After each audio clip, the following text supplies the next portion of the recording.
everything got moved around, but yeah, that should be you. All right. Welcome to the Stanislaus County Board of Supervisors meeting.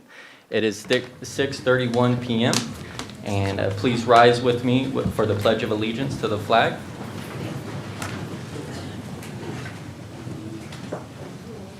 I pledge allegiance to the flag of the United States of America and to the republic for which it stands, one nation, under God, indivisible, with liberty and justice for all. We will also remain standing for a brief moment of silence for Stanislaus County employees Alfonso Alacron and Ryan Burnt.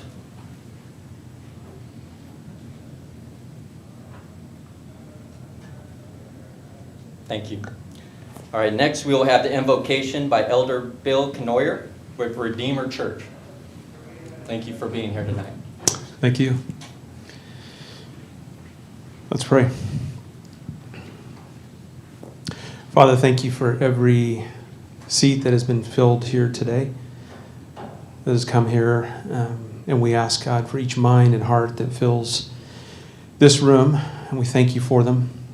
And only you know what is before us, what we need to accomplish today. God, we have an idea, we have a vision, we have hints, we have instructions and ideas. We have talents, abilities, time to work. God, you are the only one that know the perfect detail of everything that needs to take place tonight. Every project, every season that we will come through, every life that we need to begin to think through and process through in this county and city. God, nothing is ever in vain that we work on. Even our mistakes, our missteps are used for your good. And we acknowledge that your righteousness transcends all of our efforts and understanding. We ask that you'd forgive us of our pride that puffs up, that pride that threatens to disunify us. Strengthen our confidence in who you have made us to be, the very people that you've made us to be, and set us free from comparison in order that we may work together in this community efficiently, and that men and women would be able to grow up and grow old together in this community. We pray in Jesus' good name. Everybody said, amen. Amen. You may be seated. Thank you, Pastor.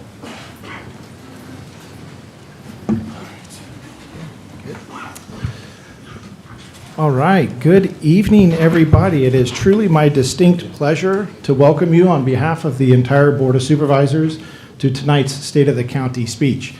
I do want to do just a couple of brief introductions before we get started this evening with our chair. And the first thing I want to do is to recognize some of our local officials and dignitaries who have joined us this evening.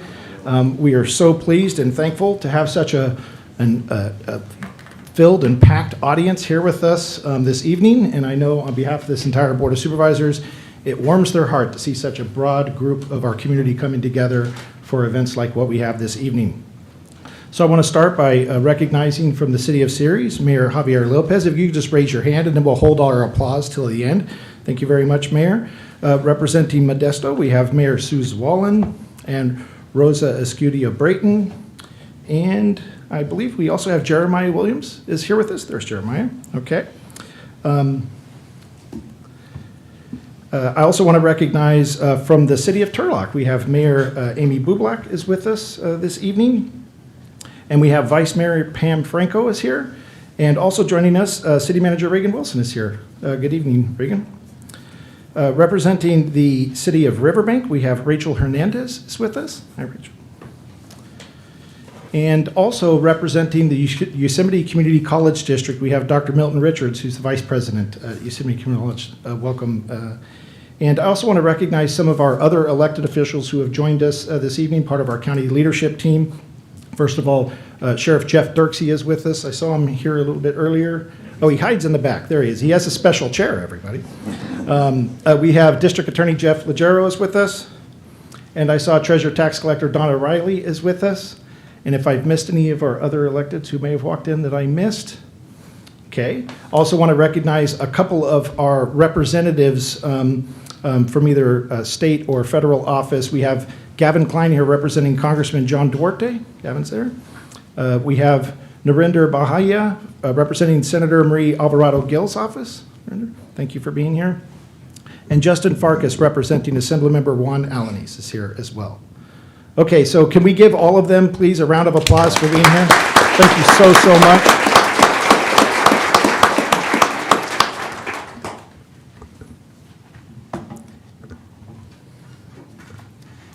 Welcome. I hope everybody had a very happy Mother's Day weekend. Before I begin, I would like to express my appreciation for my wife, Nadine, who is home this evening with our 2 sons.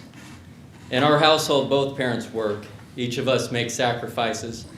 But without her understanding and support, I would not be able to serve our community to the standard I have.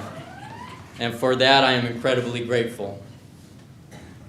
And love her very much for being a special person. Me and my sons lean on her in times of need. I do want to lower expectations for this evening. I have the unfortunate obligation of delivering this address. Not to mention having to follow both Supervisor Withrow and Chiesa in delivering these marks the past 2 years. The good news, however, is for Vice Chair Graywall, you can only go up from here. I do want to thank my friend, past Chair Withrow, for his leadership, good humor, and guidance after my election to the board. Both he and Supervisor Chiesa have been great mentors throughout this wonderful experience that is going on 3 years now. I know I speak on behalf of the entire board in thanking them both for their service to this great county and for their wealth of institutional wisdom. I salute them, as well as Supervisors Graywall and Condit, for their willingness to work in a cohesive and collaborative effort to guide and lead our county in establishing best practices for providing services that meet the needs of our county residents.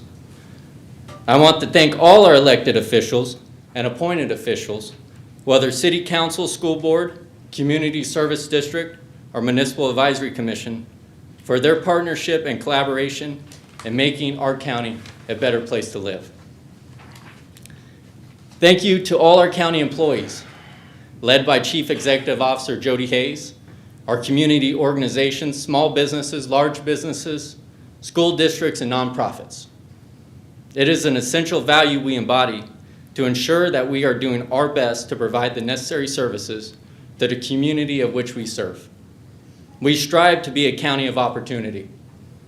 Though we face many challenges, I believe opportunity rests within those challenges which we face. An opportunity to strive to do better, to do more than we've done yesterday. To ensure that an equal opportunity is afforded to everyone so that they have equal access to resources in order to pursue the American dream. For I believe it's not government's role to solve all your problems, but it is the role of the government to allow the opportunity to empower you to solve it yourself. And I believe we have seen successes, of which I will highlight. But progress is a never-ending road that is measured by inches, not by miles. A pursuit that we must never relinquish, despite the challenges and obstacles encountered along the way, and the effort to see the scales of liberty and justice balanced for all those in this great country and county. My question to each of you in attendance tonight is, what is government? And what is your role within that government? Oxford defines government as a noun, the governing body of a nation, state, or community. In this context, we will focus on the word community and how it relates to government and vice versa. And let us remember who our county is. It is the residents totaling north of 550,000 who collectively call Stanislaus County their home. Our mission statement is simple and clear. Here in Stanislaus County, we build community. But it is not built by the 5 of us on this dais, but by the nearly 5,000 employees within the various agencies and departments. Our employees here in Stanislaus County consistently answer the call of service and are dedicated to making our community a better place to live, work, and raise a family. I trust the board will continue to support our employees, giving them the proper tools and resources for them to be successful in their work. And in turn, this will make our county successful. For we must always keep in mind who it is and what it is we are working for, and which local government has always been meant to be the closest to the people it represents, accessible and accountable to the community. I believe this must always be the standard here in Stanislaus County. In Stanislaus, we are all part of something bigger than ourselves. And side by side together, we are stronger. With each voice, whether echoed from Turlock, Newman, or Oakdale, we are united with a clear-eyed approach that emphasizes solutions. Solutions based in no concern of who bears the credit. For our worth as elected officials isn't based on the title which we hold, but in what we can deliver for those we represent. This is especially true for me, representing the most underserved areas in Stanislaus County, District 5. Neighborhoods that have gone without for generations, where in South Modesto, school children bring extra pairs of clothing to change into once at school, of pants soaked knee-high when it rains and floods. The elderly and disabled who are unable to freely navigate their community due to unleveled dirt and gravel paths that offer no other option than to travel in the street. I'm tremendously proud of the leadership this board showed in allocating $55.8 million of American Rescue Plan Act funds to community infrastructure and county urban pockets. As we all know sitting here, that is not nearly enough. Not nearly enough. But in addition, our board has worked with county staff to establish a new program that redirects end-of-the-year savings to directly benefit infrastructure projects in each district. This newly established program has directed an additional $15 million in county general funds to support infrastructure projects in the current fiscal year. And together with our ARPA funds, over $70 million in direct investments to improve neighborhoods throughout Stanislaus County will be made in the next several years. The task is now at hand to move efficiently and effectively as possible in order to make our dollar stretch the farthest it can go to cover as many streets as possible. I would like to take a moment to acknowledge Debrief, a small local organization of 3 passionate individuals who were contracted to perform extensive outreach efforts, which consisted of holding public meetings and surveying underserved communities throughout the county, walking door to door across those unleveled dirt and gravel roads, seeking a true and accurate representation of the needs of the community. I also want to personally thank our State Senator Marie Alvarado Gill, who has submitted a state budget request for matching funds of the $16 million that was allocated for my district specifically, that could potentially result in $32 million overall for the Park Lawn and Bret Harte communities in South Modesto. The realist in me understands that this ambition request may not survive the governor's veto pen, but I am proud of the efforts made to bring attention of some of our most vulnerable neighborhoods to the governor's office, and I commend and appreciate our senator for that. As a county, we will only be as strong as our weakest link. That is true with every organization. We must do better, and I believe we will do better to ensure that we don't leave communities like South Modesto behind for another generation. So again, I ask you, what is government? What is your role in this process? What impacts can be made and have been made due to your input? One of the greatest benefits I find in being in this role is meeting and hearing about life stories and experiences from folks all over the county, understanding their perspective, and trying to conjure up solutions to problems. I understand that not everyone is able to attend our public meetings, whether it be work, school, or lack of childcare. Whatever the reason may be, I think each of us can understand how in one way or another, life can get in the way. I personally would be in favor of more night meetings, such as why I chose to hold this address tonight. But with all the activities, whatever they may be, there will always be a portion of the population who will not be able to engage our board here at the dais. The facts of life are reasonable and understanding. But what we as a society must not excuse, what we cannot afford to excuse, is the attitude of indifference. Now more than ever is a need for civic engagement, whether it be in these board chambers or beyond. We must not settle for apathetic challenges to government without daring to challenge ourselves to get involved through engagement. Whether it's through volunteerism or simply by sending an email, we must all do our part to not sit on the sidelines. I understand the public cynicism of government. I understand the mistrust. Government doesn't plead for trust, but earns it. The trust is earned through action and accountability, but this is shared through a bond and commitment with the public. So again, what is government to you? I do appreciate those who are afforded the opportunity to show up to these meetings, and whether they are in agreement with our line of thinking or not, your comments and the time you take out your day is not lost on us, who have the privilege and honor of representing you. Individuals such as John Mataka, Miguel Donoso, Corinne Whitlow, Stephen Morrow, among others. Your advocacy, your perspective and concerns for your community represent the essence of what our government should be. A reflection of all of us, a reflection of our community.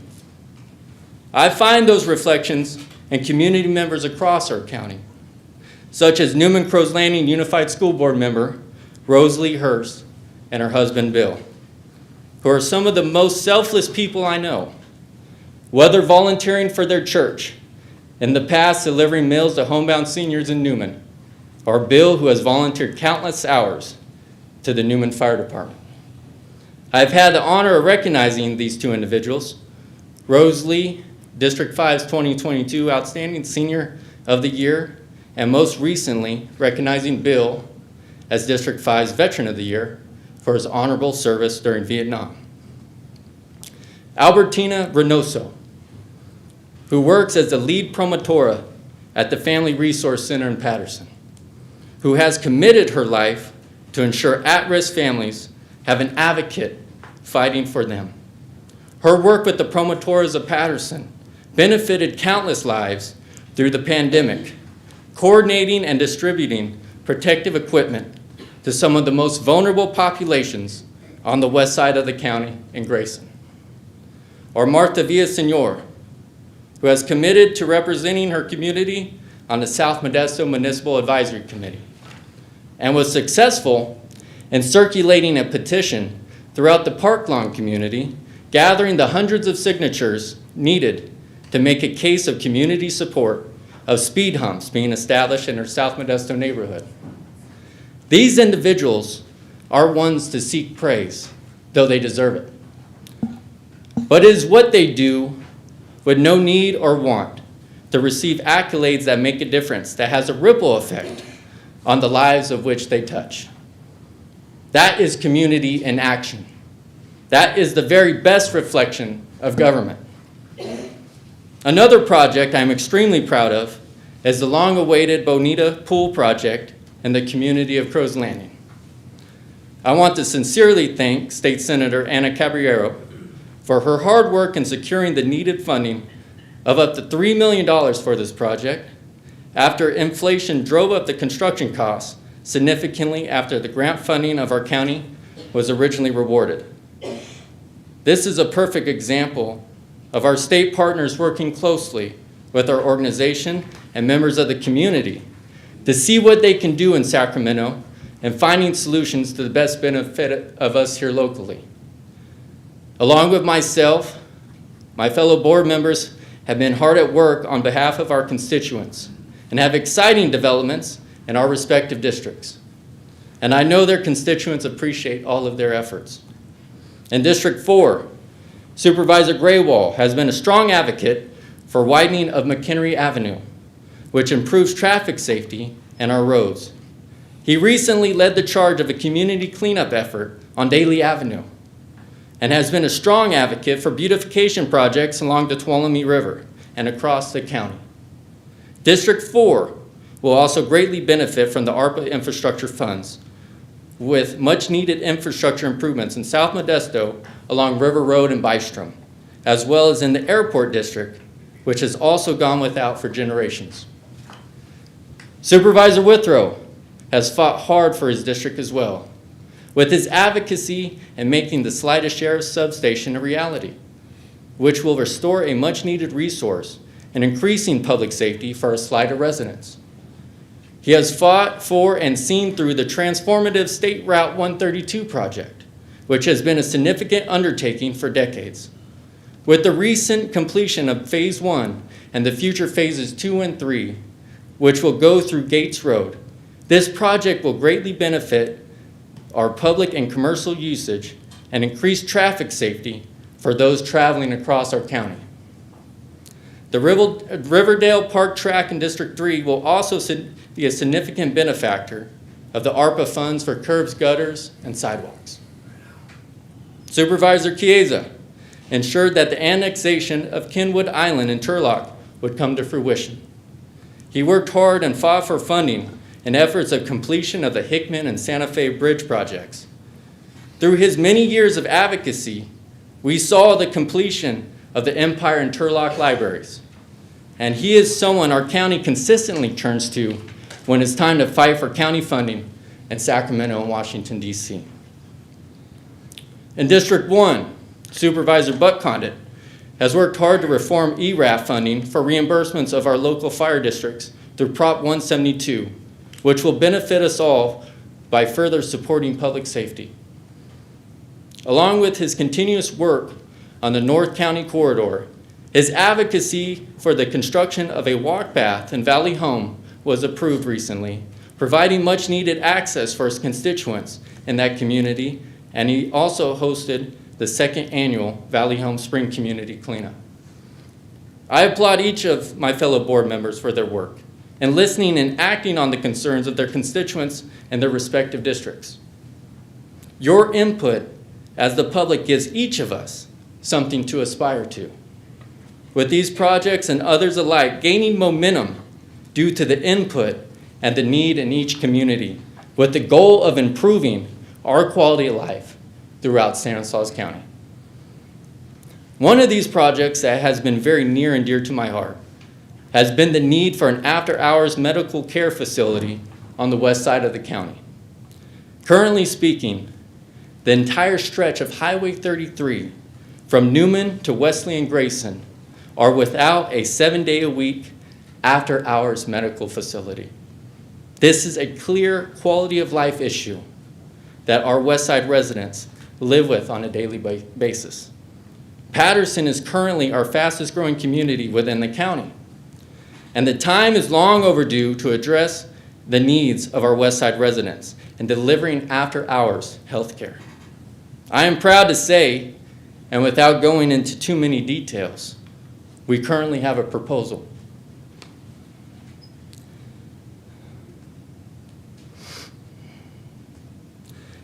And I'm not going to go into too many details, like I said. A proposal is on the table to answer the basic health care needs of our west side residents. And if this is successful, and I believe it will be, with the support and usage of the community, it will be the necessary steps to attracting a long-term health provider. We will need to crawl before we walk before we run. But the process being made could be the start of making a full-fledged hospital on the west side a reality for the decades to come. I do want to sincerely express my gratitude to our county staff for all their hard work behind the scenes, and specifically Ruben Imperial. This is a very exciting moment in the time on this issue, and I believe we are all up to the challenge in getting this done and delivering for our west side residents. Building from that, I would also like to highlight the significant progress being made in our relationship with all our 9 cities within Stanislaus County over the last year. For well over a decade, there have been numerous conversations regarding the property tax sharing agreement, which for the last 25 years has been a 70-30 split favoring the county. With the effort of this board in conjunction with our city mayors, a 50-50 property tax sharing agreement was made a reality and will pay huge dividends for our incorporated cities, of which are responsible for 80% of where our county population resides. I am proud of this board for recognizing the success of our cities is the success of our county, and this agreement is evidence of that. Like many counties across the valley, we have struggled to find ways to sustain jobs here for our residents. I am proud of the steps this board has taken in partnership with the Stanislaus Community Foundation in crafting the vision for our future economy. The Stanislaus 2030 investment blueprint displays that far too many families are currently struggling in our local economy, and those struggles disproportionately impact our most vulnerable residents living within disadvantaged communities. These challenges may take decades to address, but the work must begin now with a clear vision for how we can move forward together as a community to deliver high-quality jobs for our residents, while also helping everyone compete equally in the economy which we have today. Stanislaus 2030 sets the vision and provides comprehensive playbook for how to bring additional investment into the county that is historically missed. While I'm pleased to see the board supports up to $18 million in direct investments to fund recommendations within the investment blueprint, I am thrilled to see outside investment already occurring within just a few months of the board taking action. Just this past week, we learned of new grants from federal and state agencies that will put us over the $5 million mark in new funding for our community. Funding that would not exist without the County Board of Supervisors prioritizing economic development and recognizing our collective responsibility to use our time in county leadership to help shape our economy, providing equal support to all the residents of our community. While I am very proud of the work I do each day to learn about the challenges of individual members of my district and how I can possibly be of a benefit to them, I am equally proud of the seeds we are planting for the future that will bear fruit for generations to come. Part of securing an economic future for our residents is also protecting and fighting for our precious water resources. We are under constant threat from Sacramento to chip away and weaken access to our most valuable resource. As a county government, as a community, we must collectively unite and push back on these efforts every turn of the way, or else face the consequences of these extreme measures that will put all of our livelihoods at stake. So in conclusion, what is government and what is it to you? Well, I believe government is as Lincoln stated at his address in Gettysburg, one that is of and for and by the people, and is only successful by the participation and engagement of that people. What I believe is a perfect symbolic representation of government is that of a mirror. Some of us avoid them at all costs. Some of us like to stop and stare without hesitation. Society is that mirror, or at least the one who holds it. Government is that mirror. Our government is supposed to be a reflection of ourselves. And either you like what you see or you avoid what is in front of you. And quite frankly, on a broader scale, for the most part, the image staring back at us, the embodiment of our representation, has become unrecognizable due to the avoidance. But until we can address the reflection in the mirror, until we can collectively address what is in front of our faces, we will only continue to see what we wish to change. The reflection in front of us isn't perfect, and neither is government. But we must resist indifference. We must resist cynicism. It's time each of us took the responsibility in holding up that mirror in order to take a hard look at what is staring back at us, even at times when we wish not to. Because that is when self-examination is at its highest importance. For accountability is not just for those who we criticize, but is for those who take responsibility in enacting change. It is not only our civil duty to ourselves, but is our civil duty to all.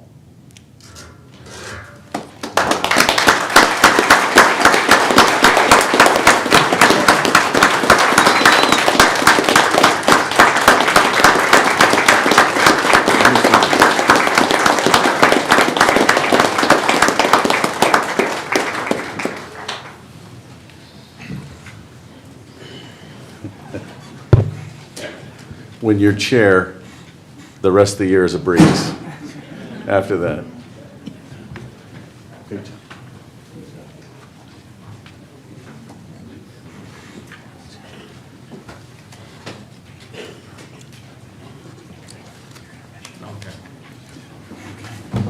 Good thing about delivering a speech like that is people are going to tell you did good whether you did or not. So. But I tell you what, standing up there is exhausting. I needed to do more prep for that speech. But we're going to go ahead and take a 5-minute intermission, and we will return with our agenda.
We're going to reconvene this meeting.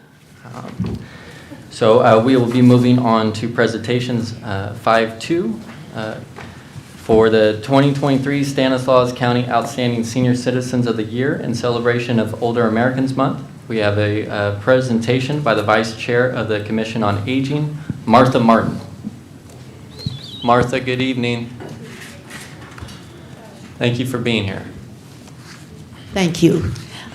Good evening, Chairman Condit, wherever he's disappeared to, board members, Mr. Posey and Mr. Hayes. Turn this around this way. Have a mic. Can I turn this around this way? Yeah. And address it this way? We have a handheld mic, too. Go ahead. Thank you. Much easier. My name is Martha Martin, and I serve as the Vice President of the Stanislaus County Commission on Aging. It is my honor this evening to introduce the 2023 Stanislaus County Outstanding Senior Citizens. The month of May is officially recognized as Older Americans Month throughout the nation, and older adults around the nation are being recognized for their contributions to our country. Stanislaus County joins with communities nationwide in celebrating this month. Tonight, the Stanislaus County Board of Supervisors are recognizing 5 senior citizens from each of the 5 supervisorial districts for outstanding volunteer work in their respective communities. Through their volunteer work, they have enriched the quality of life for all county residents. So on behalf of the Stanislaus County Commission on Aging, it is with great honor and privilege that we thank these outstanding senior citizens for their contributions, for their generosity of spirit, for their volunteerism. They are truly an inspiration to all of us. It is my pleasure and privilege to introduce the first Outstanding Senior Citizen Award from District 1, Supervisor Buck Condon, Mrs. April Lester. Mrs. Lester.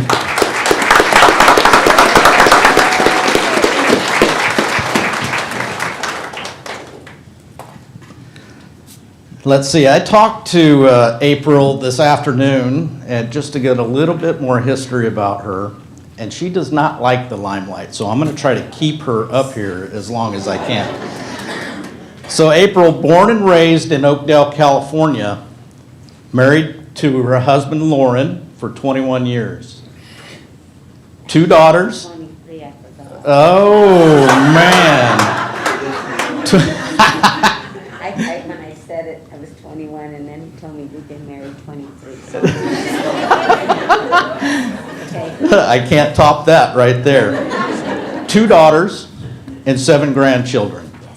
And again, born and raised in Oakdale, California. That should be enough right there just for the award, right? Yes. All right. Well, she started working at the Oakdale Unified School District at the Sierra View School.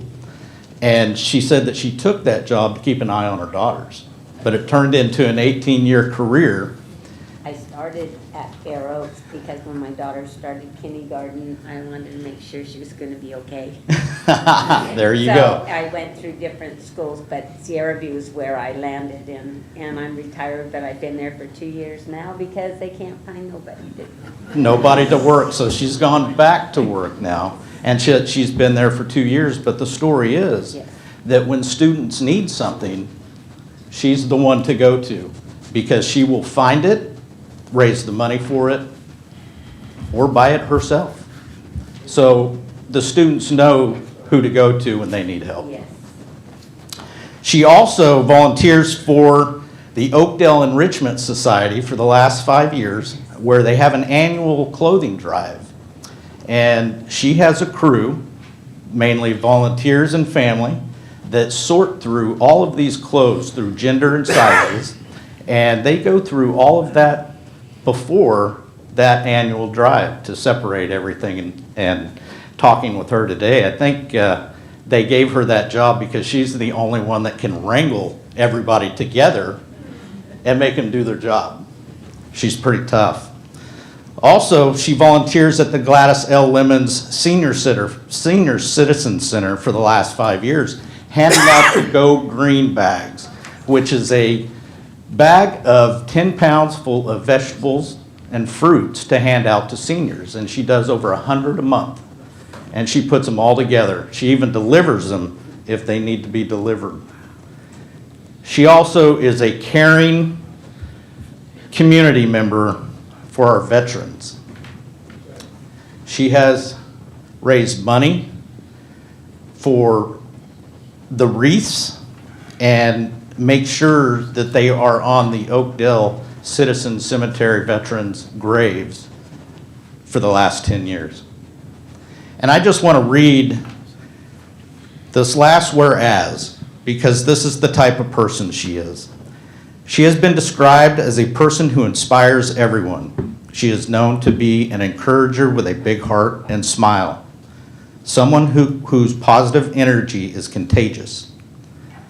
Ms. Lester leads by example to people young and old through her volunteer work and willingness to help improve the lives of those around her.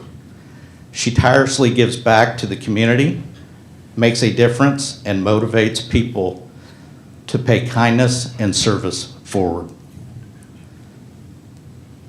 You do a great job. Now, therefore, be it resolved that the Stanislaus County Board of Supervisors does hereby thank Ms. April Lester for her exceptional contributions to the Stanislaus County, and congratulates her on being the Senior Citizen of the Year for District 1.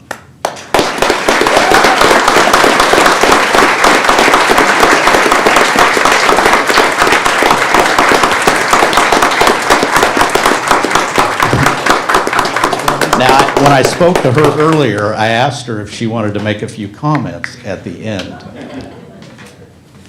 I'm going to ask her again. You probably can even hear me without this thing because I do have a loud voice. But thank you all. Thank you, everybody. I do it because I love doing it. This is why I don't speak, because I cry. But I do it just out of my heart. And that's all I can say. I just do it out of my heart for anybody and everybody. My husband does say that I did go back to work because the money that I do earn from the school, I give back to the kids with suckers and candy and things like that, you know, things they need. So thank you all. Thank you. That's all I have to say.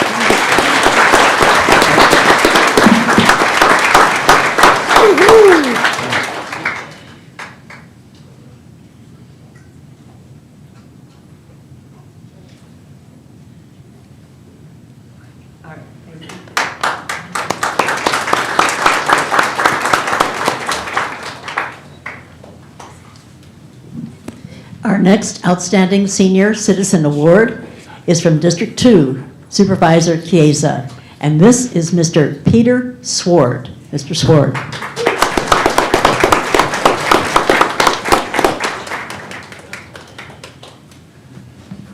He goes by Pete. Hi, Pete. How are you? Today is the first time I ever met Pete, and we have something in common. His sister worked at Grattan School, where my kids went. I've known her for many years, and his niece. And so what a small world it is, just to talk about. So today the chairman did the state of the county, and he talked extensively about volunteers and what makes our community great. I hear this over and over when we talk about the seniors. It's the common theme, volunteering, giving back. I was talking to Pete beforehand about the greatest generation, right? The people that went through the Second World War, and it started the baby boomer generation. There's not many of them left. And the baby boomers have a lot of those same traits. Now I have to get my kids, whether they're Gen Z or Gen X or whatever those other folks are, to hear what we're hearing from all the folks, what you do. So now I'm gonna get to Pete. I just wanted to talk just broadly about just how much giving back there is in this room tonight, and it's really unbelievable. But Pete has been married for 50 years, and I'm going to clarify, it's 50 years, right? Yes. They have 2 children and 4 grandchildren, him and his wife, Dorothy. And he started his work at Turlock Unified School District. He was in maintenance. He's an electrician by trade. And then what do you do when you retire from the first job? You run into Miss Murphy Julene, and she grabs you and brings you over to United Samaritans to help out. And it is just wonderful. Pete has been volunteering at the United Samaritans for quite some time, really to feed the neediest people in our community.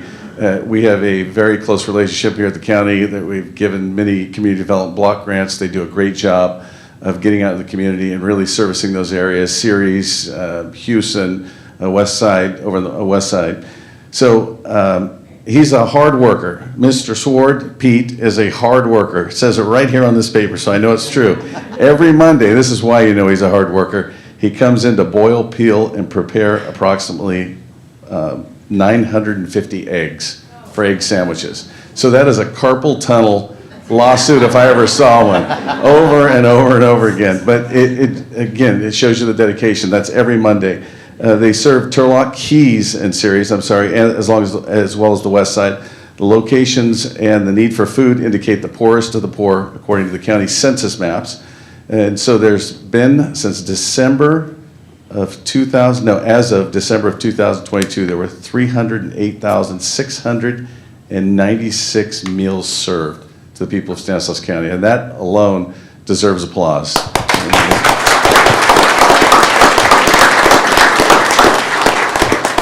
So Pete has cultivated the term volunteer, and he brings hope, compassion, encouragement to the needy, so when you're put in for this award, someone nominates you, they have some quotes before they try and figure out who's going to get what awards. And again, Miss Murphy Julene is always the person, and she's quoted in here twice, and I think it really says everything, but she describes him as a beacon of hope who demonstrates tenacity and love for others. And if those aren't the qualities we're looking for in people in Stanislaus County, I don't know what is. And then the last quote that I think is the most important quote of this whole thing from Miss Murphy Julene, she stated, "It is rare to see the simplest acts of kindness and dedication that Pete gives so freely. Pete would never expect recognition for what he does, but he is worthy. That's what makes you worthy." So therefore be it resolved on behalf of the Board of Supervisors, again, I am so proud of this night, of the 5 folks that were chosen, and always of my district. Giving back, you're giving back to the whole community, not just to the district, and it doesn't go unnoticed. And again, on behalf of myself, from the deepest part of my heart, I appreciate all you do, and congratulations.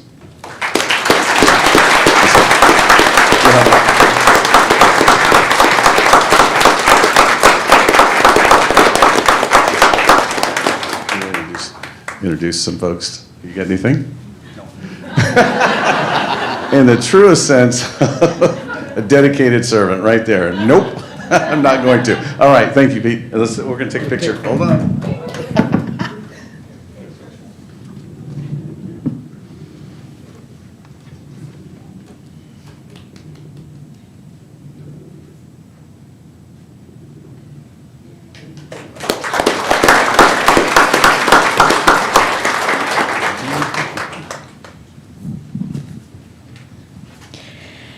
From District 3, our Outstanding Senior Award member, Supervisor Withrow's district, is Mr. Sebastian Jones.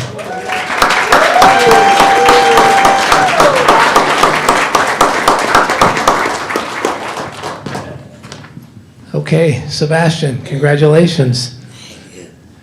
You know, I've known Sebastian for probably 13 years, I think, probably is how long I've known you. But as I read through some things about you, you know, like anything, you think you know somebody, you've been around them a long time and seen them at various things and talked to them so many times, but there's so much that we really don't know about people, you know. You don't know about their lives, and we don't really ask, right? We don't really ask about where they come from, what they've, you know, because we're busy with all our lives, but that's kind of a lesson we should, you know, take the time to really get to know somebody to ask them about. And so tonight I learned some things here, and I'm going to share this with everybody if I could. So Sebastian comes from a family of 9 siblings. So that's a big family. It was from Fort Worth, Texas. Was that where you were born? Fort Worth, Texas. All right, that's a beautiful town. I've been to Fort Worth before. So 9 siblings, and you grew up in Texas, and it sounds like it was a hard life back then when you first were born in Texas with all your siblings. You said you're a lifelong Dallas Cowboy fan. I could understand that. Yeah, that's all right. That's okay. You've heard that before around here. So, and you remember, and one thing you said that you remember about in Fort Worth and coming from such a big family and kind of in hard times, that you remembered how many people stepped up to help your family, that you very much appreciated the people that helped you when your family was in need, and it's something that sounds like it's stuck with you for a long time. And it's obvious from what you do here in our community. You know, you have 5 children. I never knew you had 5. I didn't know you had any children. You have 5 children. And 12 grandchildren. So I'd say those 5 children are producing pretty well. If you got 12 grandchildren out of them, that's pretty good. So and I don't know how many of them live around here or are close by, but I hope you get to see them often here. One of the things you talked about that was an inspiration to you was your grandfather, and you say that he was a hero to you, Reverend Raymond Wheatfall. And a lot of stuff that he shared with you. That you still carry with you, I'm sure, today. And that sounds like a great inspiration to you, is what you talked about here. You worked for Greyhound for 20 years. I think I knew that. I knew that you were a bus driver for a long time. And I'm sure you've got some great stories from 20 years of driving bus on Greyhound that you could share with us. But that's a long time. You know, think about today, people don't work any place for very long. It seems like people jump around and move from place to place. 20 years at the same spot is something to be proud of. So it sounds like you were at the age of 20, you began volunteering at the King Kennedy Center, and you washed dishes, served meals, and did janitorial work at the age of 20. And then you also, now you've been on the board of directors, though. So you started there just helping out, but you've been on the board of directors at the King Kennedy Center, and you've been, I think I read that you've been the president and the vice president since 1987. You've been involved in the King Kennedy Center. Another thing, just great work that you've done out there, and I know I've seen you so many times out there with the stuff you've done. You talk about something that you're very proud of, and I saw you do this, and the years it took for you to get there, but you were able to get the Mellis Neighborhood Park renamed to the Dr. Martin Luther King Jr. Park, and I think that was in 2022 that just happened recently. Yeah. On your birthday, June 18th, very good. But I know that was years of work to make that happen, and 15 years to get that to happen. So that's persistence. That's sticking with it until you get there. So very proud. I've got to be very proud of that. I know you do a lot of work with kids for backpacks for underprivileged children that need different types of school supplies and things like that. And you help raise that. You help raise money for that and stuff on the west and south side of the county. And you do stuff, I know, with Halloween costumes for kids and food donations during Thanksgivings and pajamas and toys for Christmas for every underprivileged children. So all kinds of stuff like that over the years you're just always making an effort to try to help others that need help. And then just like you sound like in your early days of your life, and your mom with all her kids needed also. So anyway, and I know you help seniors also with rides and appointments and take people places that need help to get to those places. So all kinds of good stuff over the years. You know, you've come to several, in the 13 years that I've known you, Sebastian, you've been here. You've been right here at this podium a lot of times talking to us. And I've always appreciated your passion for trying to help others. You know, you and I have been on the opposite sides of things sometimes. But I've always respected that we both are trying to get the same thing. And we have different ways to get there sometimes, but I've always appreciated your passion and your willingness to step up and to be heard, to try to make change where you feel change needs to be made. So we're all very proud of you and proud of everything you've done over the years here in our community.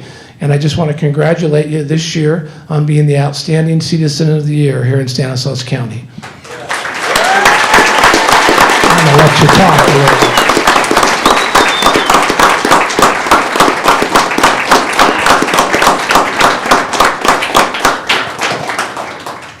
I promise you I won't be long. But I need to find my flowers.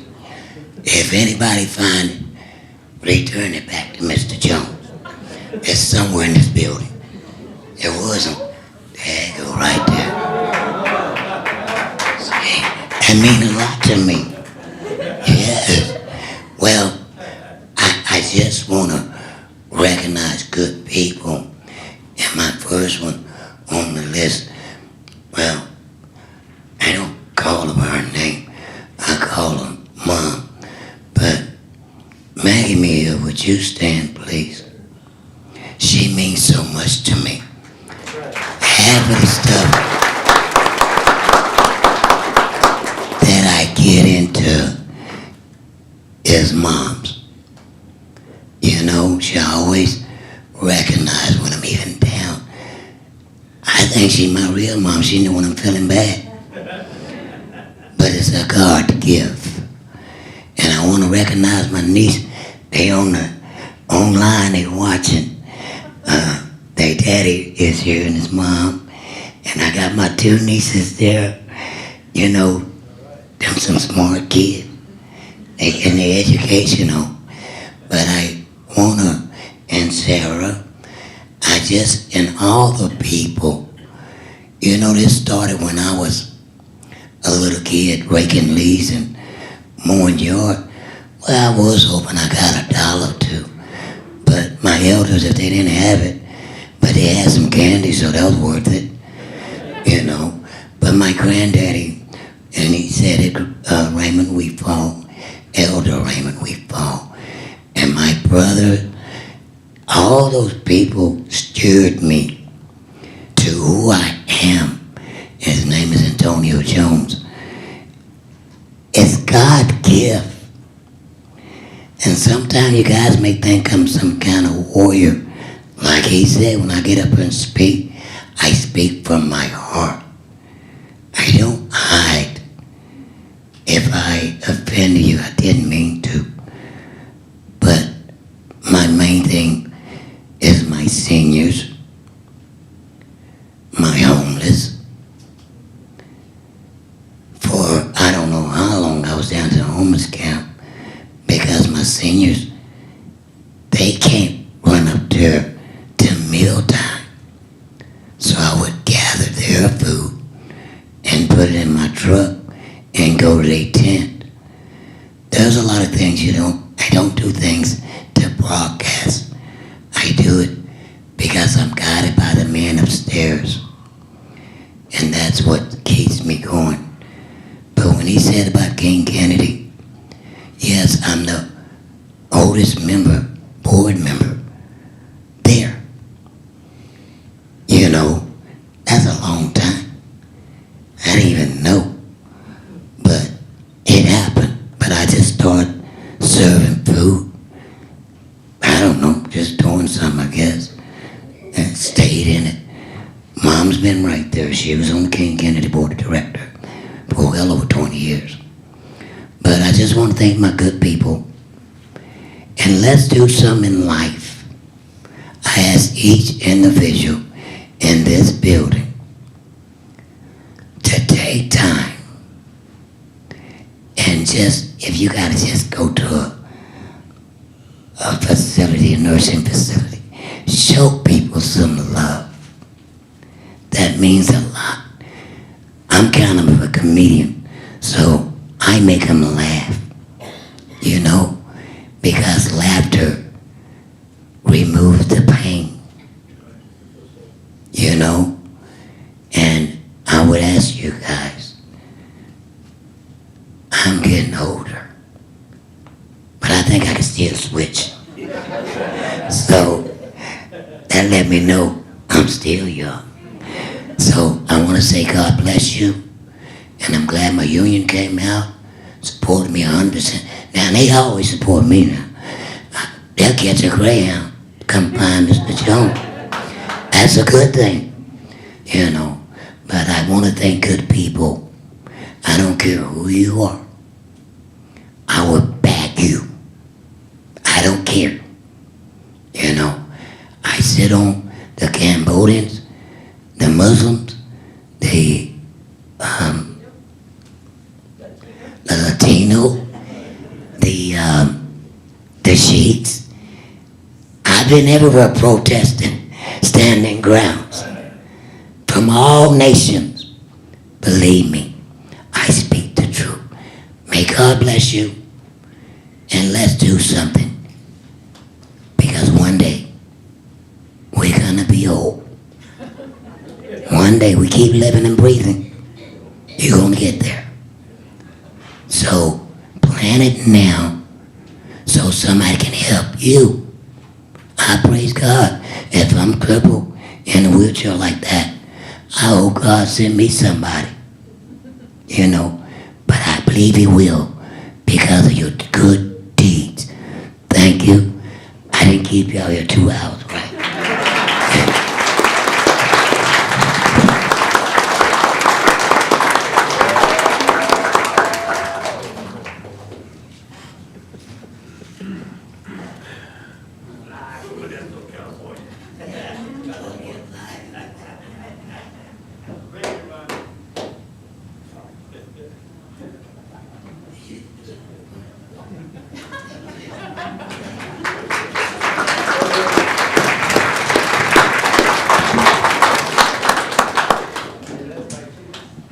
El Sebastian, you're a hard act to follow. An outstanding senior from District 4, Supervisor Graywall's district, Mrs. Christy Walker. Christy?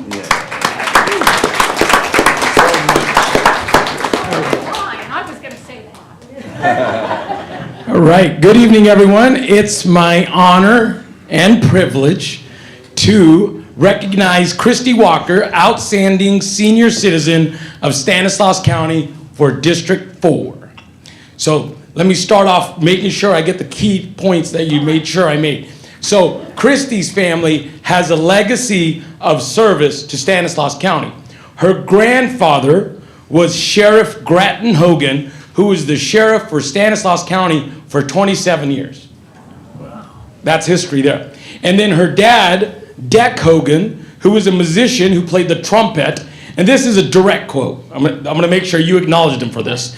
That if there's anyone in the room that's over 90 years old, a woman would get giddy hearing Deck Hogan's name because he was the greatest musician Stanislaus County has seen. Did I do him justice? He was very handsome. He was very handsome. I can see that trend continues in the family. All right, well, Christy Walker was inspired to volunteer when she began taking her parents to the Healthy Aging Association to become physically active. She joined the Healthy Aging Association Young at Heart Strength Training and became a volunteer in 2014. She has remained a strong encourager for older adults to be physically active through a program designed for older adults and promote healthy living to all the participants. She volunteers twice a week for a few hours on the board of directors for Healthy Aging. Mrs. Walker promotes exercise classes throughout the community, huge advocate for a healthy living lifestyle. Mrs. Walker has been married for 40 years, to her husband David, has 2 children and a French bulldog named after the former San Francisco Giants outfielder Melky Cabrera. So, perfect. Which I'm assuming you're a Giants fan. That gets some applause. Unlike the Cowboys, the Giants are going to get an applause in this room. Christy was a teacher and always has been a teacher at heart. She taught at Salida Elementary for 30 years. We have some Salida Elementary children today that won a contest too. She is such an inspiration as a teacher that her daughter followed her footsteps and now is also an elementary school teacher in a small community in Watsonville. Well, actually SoCal now. Now SoCal. The weather's great both places, Not but SoCal, but SoCal. It's a little SoCal. community near Santa Cruz. SoCal. Okay, so right by Watsonville still. Perfect. All right, well, Mrs. Walker is a woman with a kind heart, and this is what really I'm sure when you got chosen for this, this was really highlighted because you're somebody that creates relationships with all of the participants. An example of her dedication to improving the lives of everyone around her is the way she went above and beyond to reach out to a participant who had recently lost his wife. Mrs. Walker helped him get into a new apartment, went with him to Verizon, which can't be an easy task. Actually, it's T-Mobile, but. I stand to be corrected. Okay, it's Yeah. T-Mobile. Let's just say you got him cell phone Yeah. service. With him to Verizon, and you helped him set up a mobile phone and internet. So now you're in the process of helping him get his driver's license and a date for the next senior ball. Now, of all the things you did for this gentleman, that might be the biggest if you pull it off. So, I mean, look at this gentleman's life. Obviously, he went through a hard time, lost his wife. But because of the help of Mrs. Walker, he got exposed to the World Wide Web Yes. with internet. Now you're playing matchmaker, and I'm sure you're making sure he's physically fit. I need an appointment with you, Mrs. Walker. All right. You want So- to exercise or you want to date? I think I can do a little bit of both. Just kidding. I'm happily married. I forgot this is being recorded.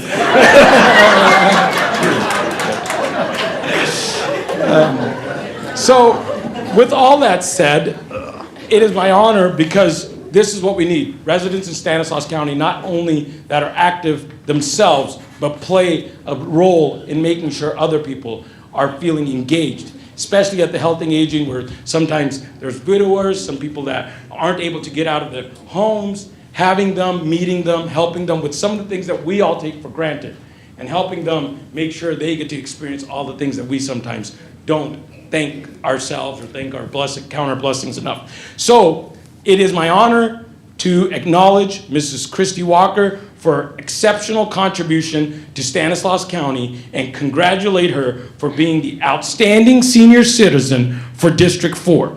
When I give you this paper, it's going to say this motion was made by Supervisor Chiesa and seconded by B. Condit, but I want to let you know I voted for it as well. Just want to make sure. Thank you. Thank you so much. It is a privilege. I know I've seen Mrs. Walker. She lives right behind the Sundial, very active neighborhood. And whenever there's a neighborhood meeting, I can always count on seeing her there. And I'm happy. I'm usually on the side she's on, so that always works out well. Thank you. Thank you so much. I appreciate that so much. Thank you all. I just want to say one thing. I want to dedicate this award to my dear friend Bob Moore, who was my teaching partner with Healthy Aging for many years, and he passed away from cancer. But he's in my heart all the time, so thank you. This is in his honor. All right, then if we could take a quick pic. Make sure we get body language.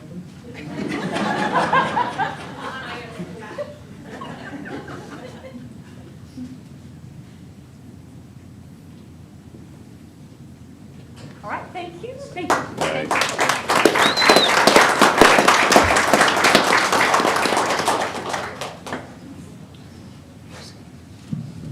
Christy is another one who really makes your moves go, because I'm in her class and she knows all of the 45 people in that class by first name, which says a lot about relationships.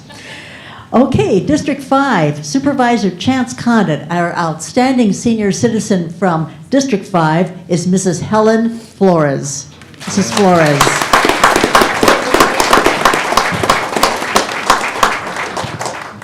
I have this distinct honor tonight recognizing Helen Flores as District 5's Outstanding Senior Citizen of the Year. Helen Flores was married to her late husband Frank for 32 years. They have 4 children and 13 grandchildren.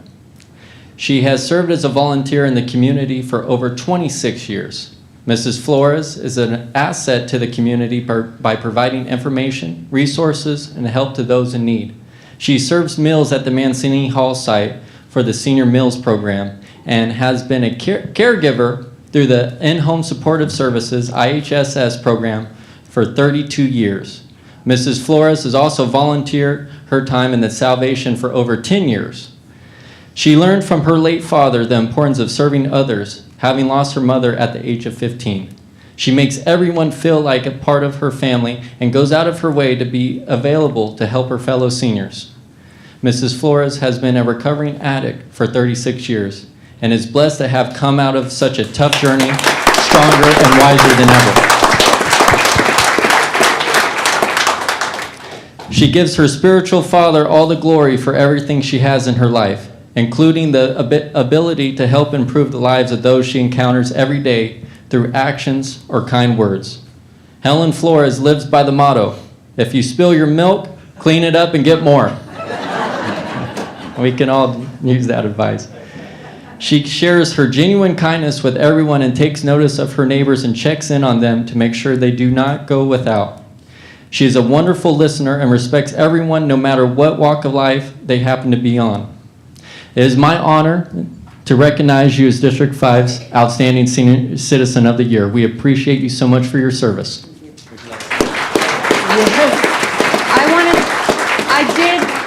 I want to thank God, first of all, for my salvation. I want to thank Margie Palomino, Jill Erickson, and Renee San Angelo. I just learned that today. And the many seniors that I've helped over the years, and going to visit them at the convalescent homes and going to their house and just being there for them with nobody there. And the seniors, I have a couple of seniors here tonight, and thank you for coming. And for my son and my kids. And I just thank my community, the officials and everything. And I'm proud to be 30 years in Stanislaus County, and I'm a part of this county, and I'm going to keep doing what I need to do. But please, please donate to your senior program. Go and see a senior. Come to my site and talk to seniors. Learn about them. Learn about what they've been through. They have so many stories. They are lonely. They need love. And thank you very much.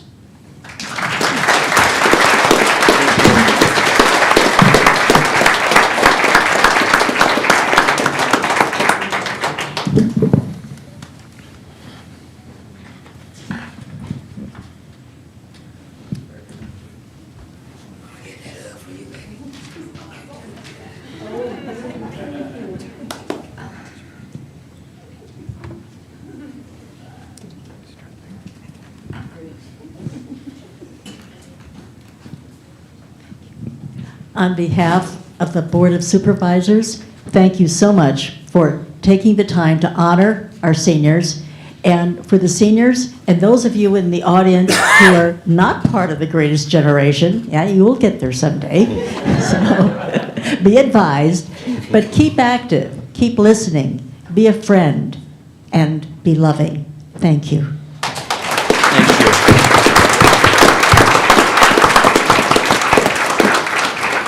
Thank you, Martha. All right, moving on to 5.3, which is the recognition of the 2023 Stanislaus County Recycling Poster Contest winners. We have a presentation by Janice McClendon. That's me. Hi, Janice.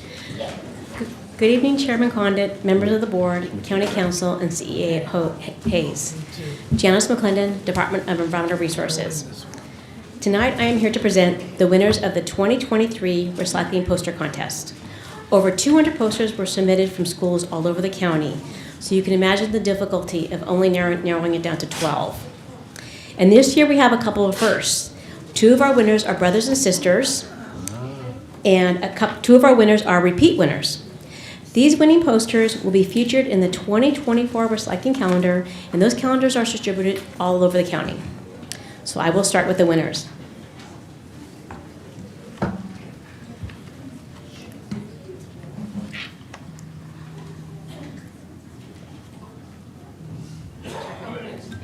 Okay, so for the category from kindergarten to first grade, our third place winner is from Von Renner Elementary, first grader, and his name is Osiel Carrillo.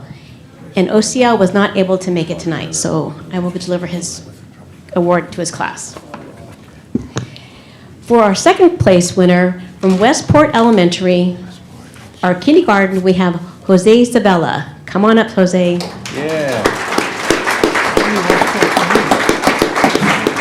you go. Okay, stay next to me. For our first place winner from Von Renner Elementary, we have our first grader, Jackson Ussery. Come on up, Jackson. Stand right here. Hold it. There you go. Okay, right here. Perfect. Going on to our category for second and third grade. For our third place winner from Stroud Elementary, we have our third grader, Zakaya Quintana. Come on, Zakaya.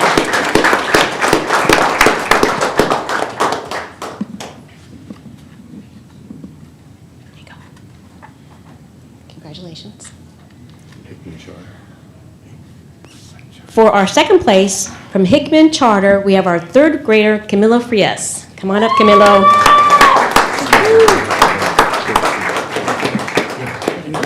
Congratulations. And for our first grade from Keys Elementary, we have our second grader, Olivia Skillern.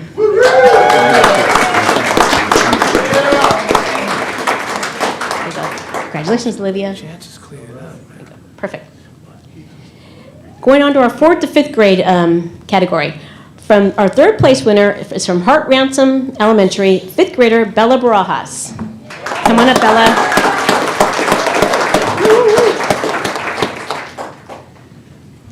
There you go. Yeah, congratulations. And for our second place winner from North Mead Elementary, fifth grader, Brody Godinez. Unfortunately, Brody was not able to make it today. He has an important athletic event.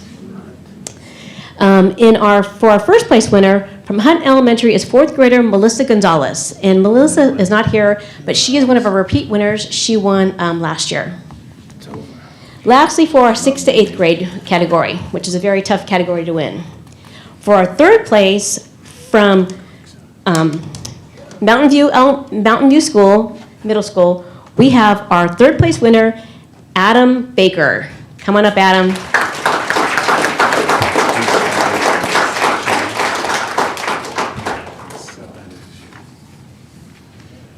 Congratulations. For our second place winner from Creekside Middle School, we have our second grader who you'll recognize, same last name, her brother went in second grade, Lily Godinez.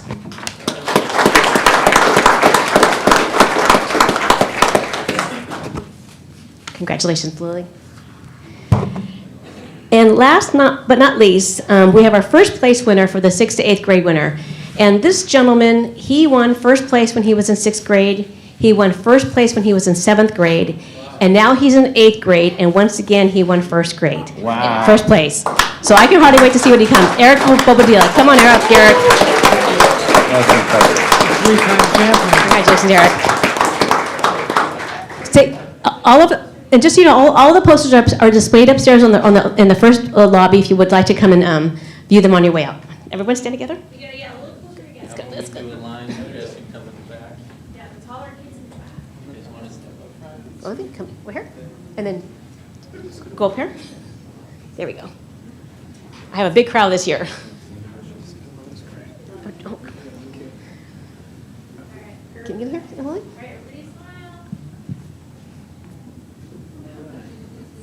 Great, thank you, everyone.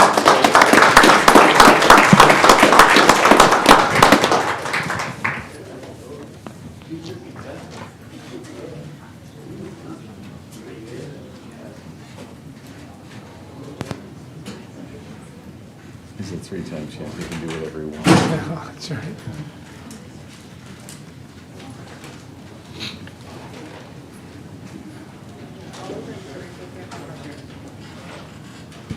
Wonderful. Congratulations again to all the participants tonight.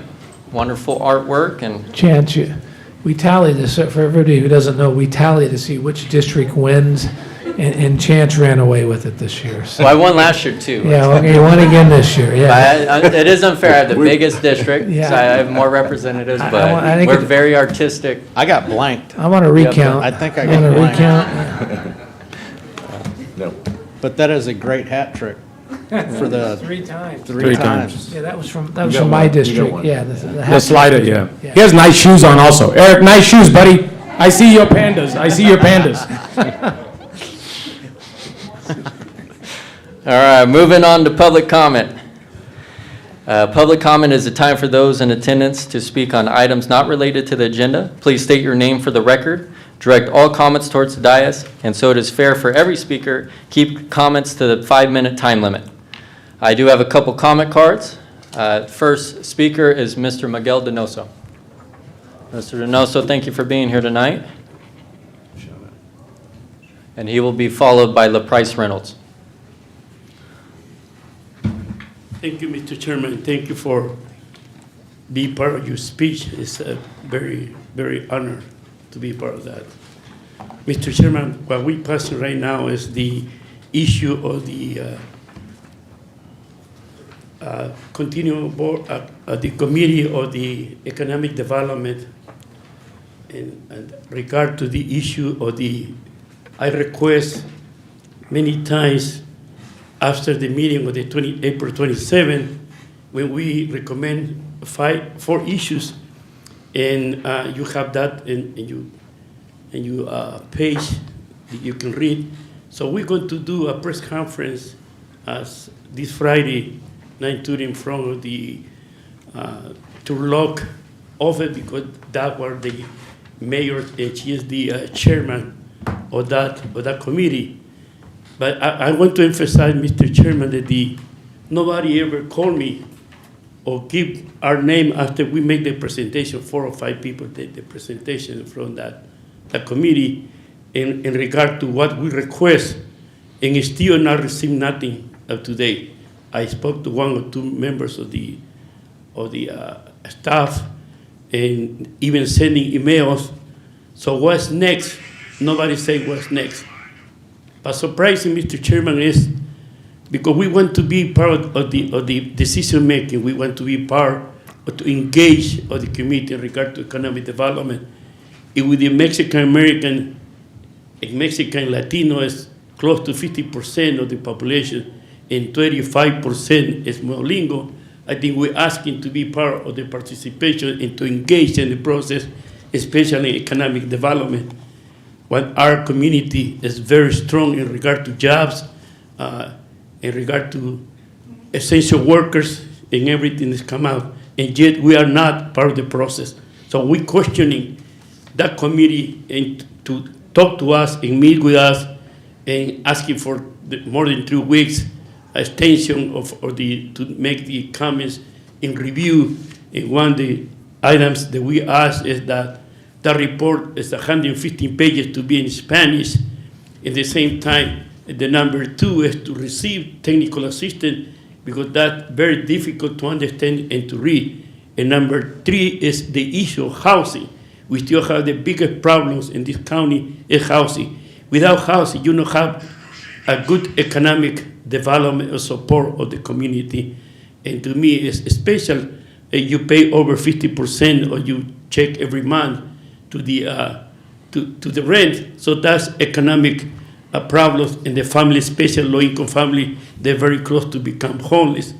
Mr. Chairman, please, we're asking to this board to talk to whoever's in charge of that. I know it's Mrs.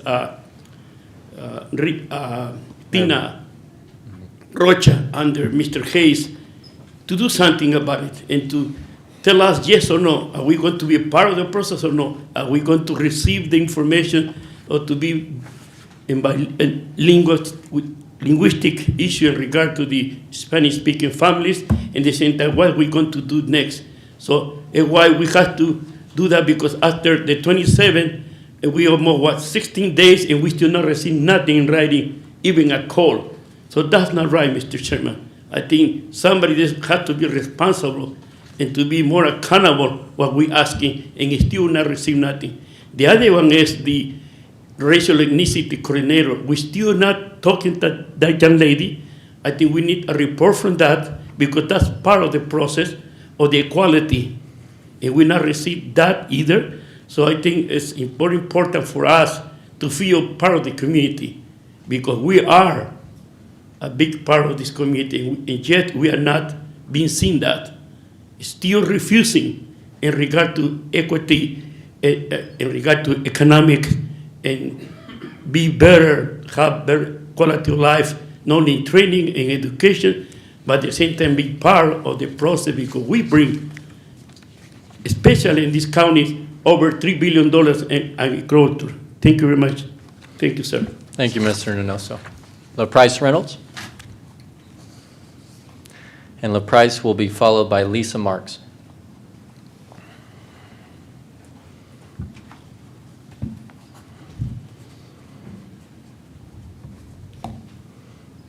LaPrice, good evening. I like your Jackson State shirt. Thank you. Looks good. Thank you for being here. Yeah, I was here. I want to speak up on the, I've been hearing a lot about helping in the community and things of that nature, helping the ones that's down.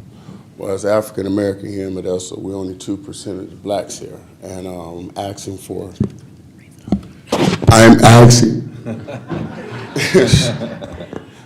for some support in adapting the equity program for the county. I've been dealing with the city. It's been going real good, so I'm asking if the county can do the same. You guys got a lot of property that we can do good as far as cultivation, so if anybody's willing to take me on and look into this, I'll be more willing to do that, Chairman. Thank you, LaPrice. Thank you. Appreciate you being here tonight. Next, we have Lisa Marks. And Lisa will be followed by Alex Gergallo.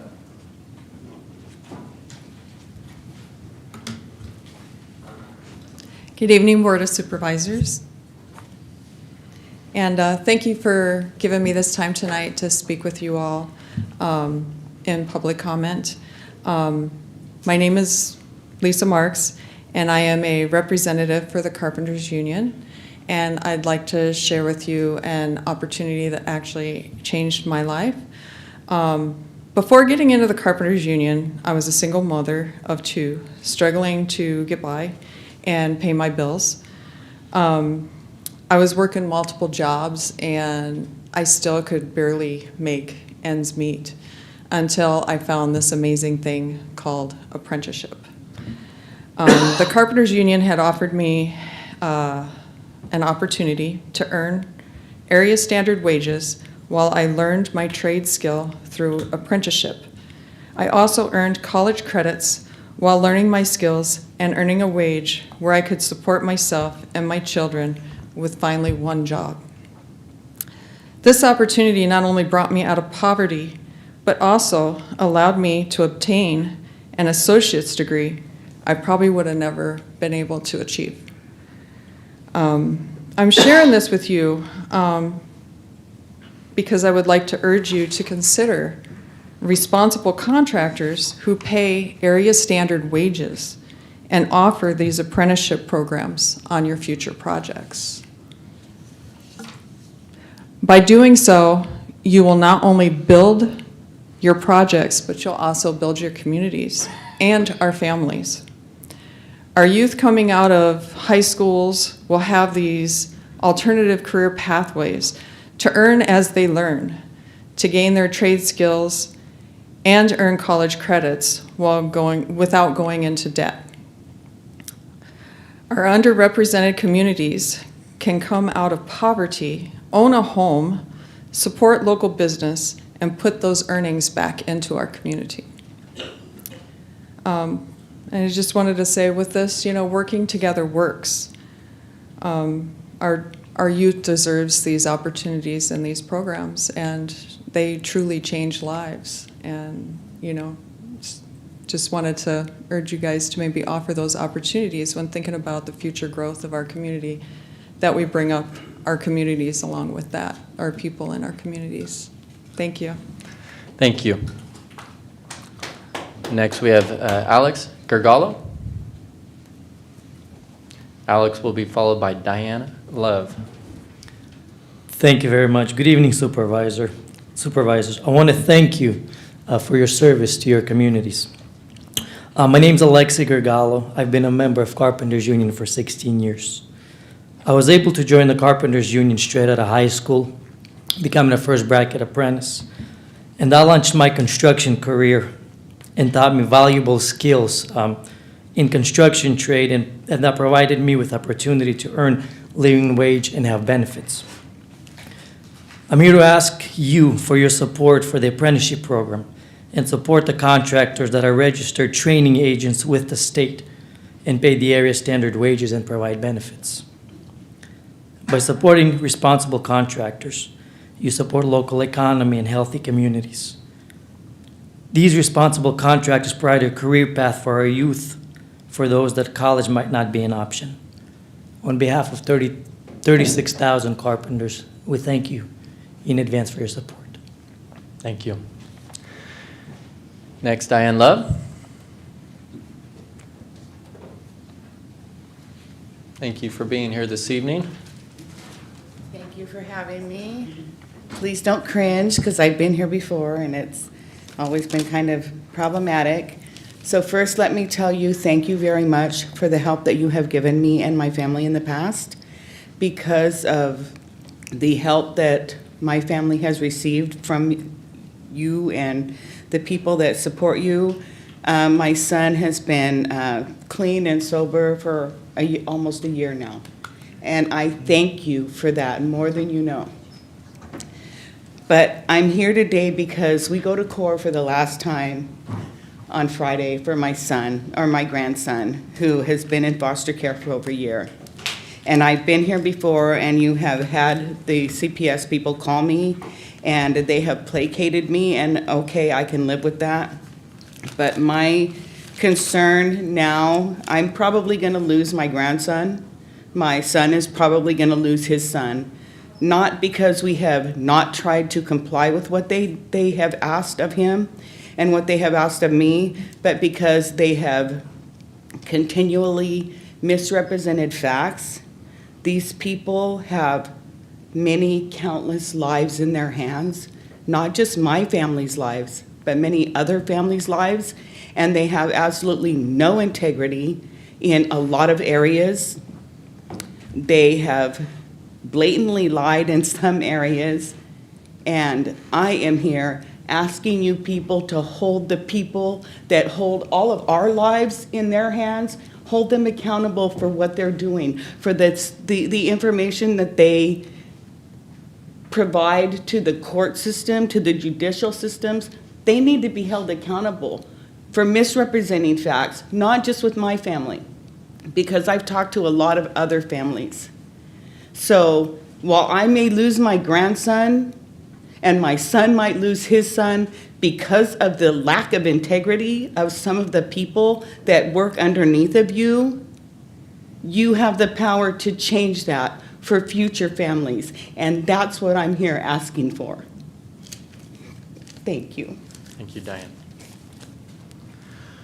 All right, do any other members of the public wish to comment? Okay, seeing none, we will close the public comment period and move on to consent calendar. As of right now, I only have one item on consent, 7.1, that is being commented on by Mr. Donoso. Do any members of the board wish to comment on any items? Okay, seeing none, I will open up to the public. Do any members of the public wish to comment on any items other than 7.1? Okay, seeing none, I will go ahead and allow Mr. Donoso to comment on item 7.1, and then we will look for action. Thank you, Mr. Chairman. I think the 7.1 is the approval of the minutes, right? Yes. Okay, under that, Mr. Chairman, I want to rectification. When I present myself here in the May the 2nd, we mentioned 4 points, and one of the points is the technical assistant that we request under the 4 demands that we ask. So I want to rectification of that work that we need to have as technical assistant. Thank you, Mr. Chairman. Thank you, Mr. Donoso. We'll make sure that the words technical assistant are added to the minutes for item 7.1. Did any board members, everybody's okay with that? Okay. Yeah. Okay. Well, I guess I will look for a motion to amend the amendments to add that language to item 7.1. And just adding technical assistant to Mr. Donoso's comments. So moved. Second. Okay, we have a motion by Supervisor Withrow, a second by Supervisor Condit. All those in favor? Aye. All those opposed? Okay, passes unanimously, 5-0.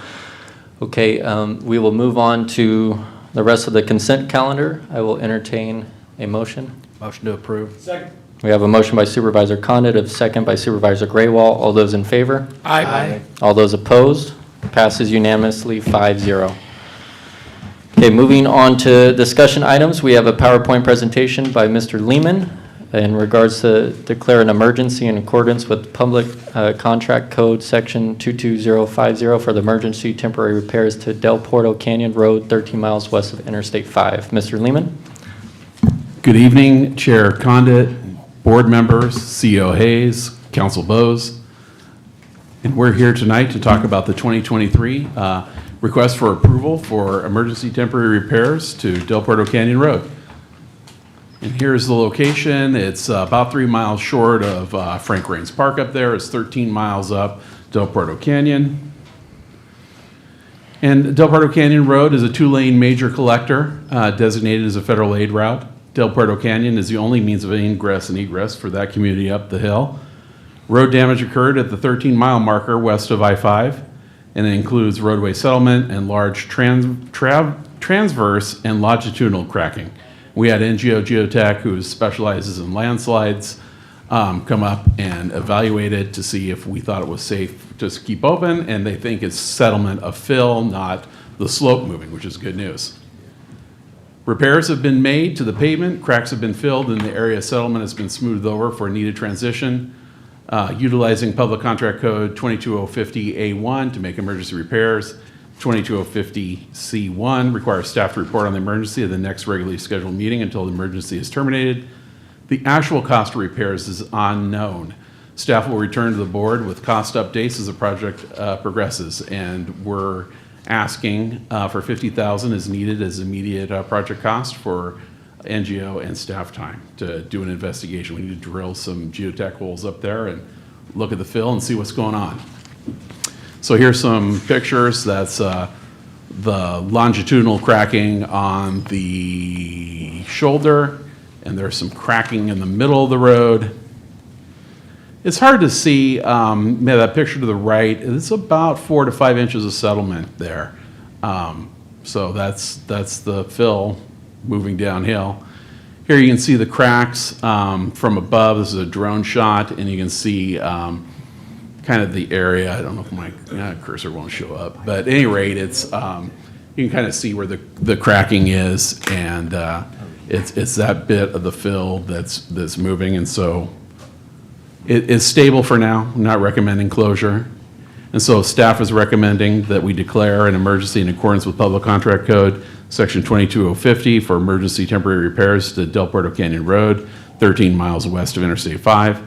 Approve staff's recommendation to act in accordance with the California Public Contract Code Section 2134 and 22050 to make the immediate temporary repairs to Del Porto Canyon Road. By a 4/5 vote, make the following findings. The repairs are necessary to ensure the safety of the traveling public and to prevent the loss of essential public services.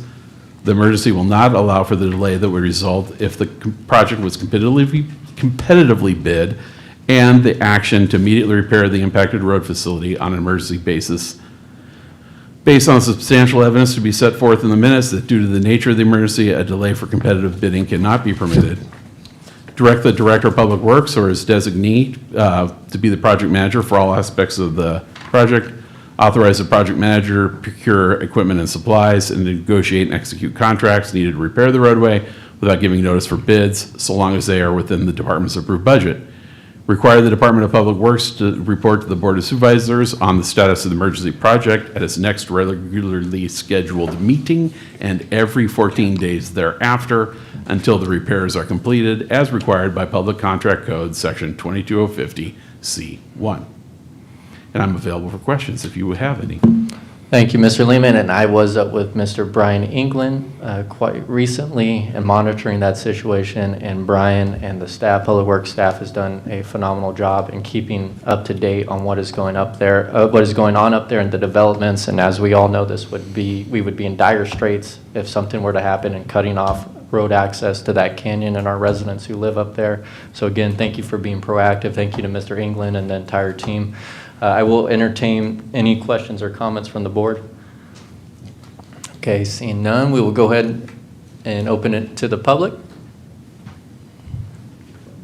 Okay, seeing no comments from the public, we will return to the board for action, and this is a 4/5 vote.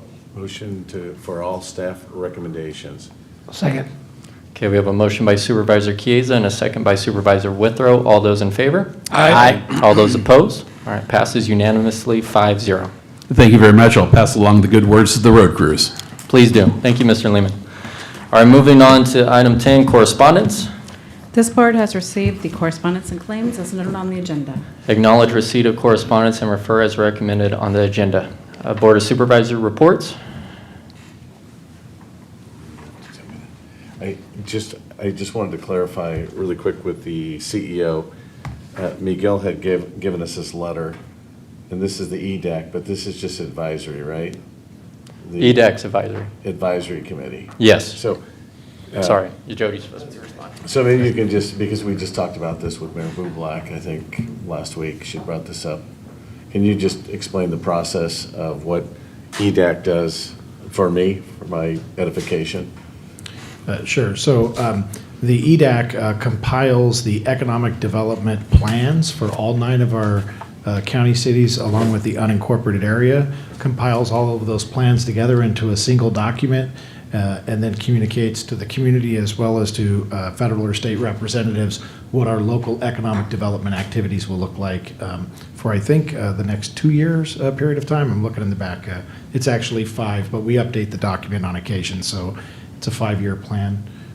And that group gets together essentially once per year to pull the document together to review it. In this case, they did allow for an additional 30-day review period for the document. I wasn't at the meeting, but I could ask staff to come up and kind of speak to what transpired at the meeting if you'd like. But the things he's asking for, should they come from the cities and the county when we put our asks forward? Or is it the EDAC's responsibility to do that as an advisory council? So there are probably a couple different ways to look at that, but it's, the cities are providing their information.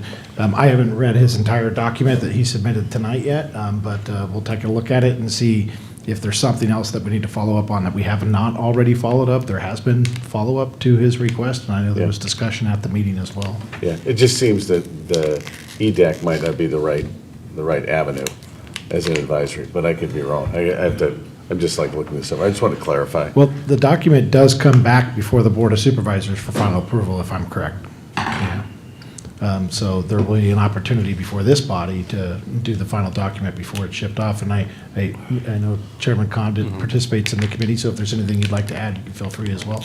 No, you're exactly right, Mr. Hayes, and that's something I stated at the EDAC meeting recently, as the buck essentially stops with the Board of Supervisors, and any modifications or direction that we would like to make it's completely at our discretion. And the EDAC is primarily just an oversight advisory committee. Okay. Tina, if you'd like to make further comments. Sure. Hi, Tina Rocha, Assistant Executive Officer.